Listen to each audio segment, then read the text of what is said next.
So Mike O'Keefe and Nate Vinton were here at the federal courthouse in Washington, D.C., where Roger Clemens went on trial starting today for 6 felony counts: perjury, obstruction of Congress, and false statements to Congress. These were the opening statements today. We had a couple witnesses, the first of 45 witnesses that the government says that they're going to bring. The big news for the day, of course, would be that the government said in their opening statement that they have proof that Clemens used steroids and human growth hormone in the form of needles and medical waste that carries both his DNA and traces of steroids. That was what the government claimed during their opening statement, which lasted about an hour. The defense then had an hour to give their opening statements to the jury, and they basically talked about what a great guy Roger was, how hard he worked through his career. His work ethic was a big theme of it, and basically portrayed his testimony here in D.C.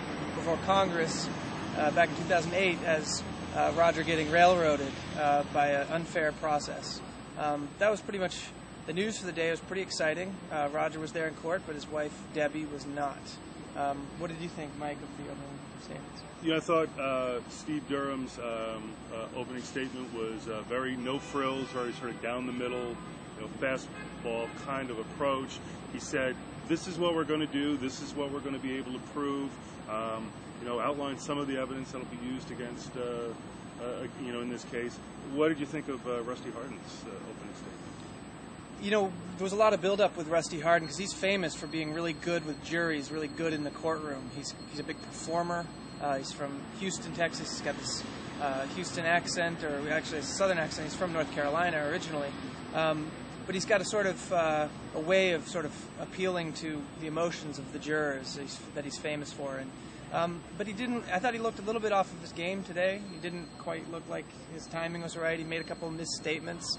Said that Nolan Ryan won 7 Cy Young awards. Yeah. Stuff like that. He kind of seemed to ramble a few times. But it's a long trial. We're probably going to be here for about 6 weeks. An interesting moment came there at the start of the day. The judge yesterday had reprimanded, I guess would be the word, the defense for letting Roger Clemens' family members get out there on the internet and attack some of the witnesses. And the judge spoke about that again today. He's still not happy about that. Yeah, he said at sentencing, judges often receive letters from family members and friends saying, you should go easy on this guy. He's a good guy. He's done a lot for charity, and certainly that's the case with Clemens. He's done a lot for charity. He's got a lot of friends. And the judge said he is not going to consider any letters that he would get from his sister or anyone else that wrote a tweet or a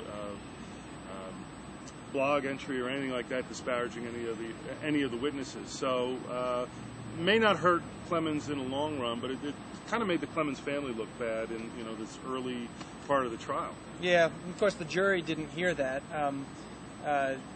This judge is very careful about how things go down in his courtroom. But that was basically it. It was an exciting day because this thing is finally underway. We've been covering it for 3 years now, and first witness was a guy, Charles Johnson, a parliamentarian who understands all the rules of Congress, and another guy was Phil Barnett, and he's in the middle of his testimony when the court session ended. He was a part of the committee that was investigating steroids in baseball in 2008. Not a congressman, but a staffer, and he was very intimately involved in all the steps of what was going on there. So we'll be back tomorrow with the end of Barnett's testimony, or maybe it'll keep going all day. Who knows?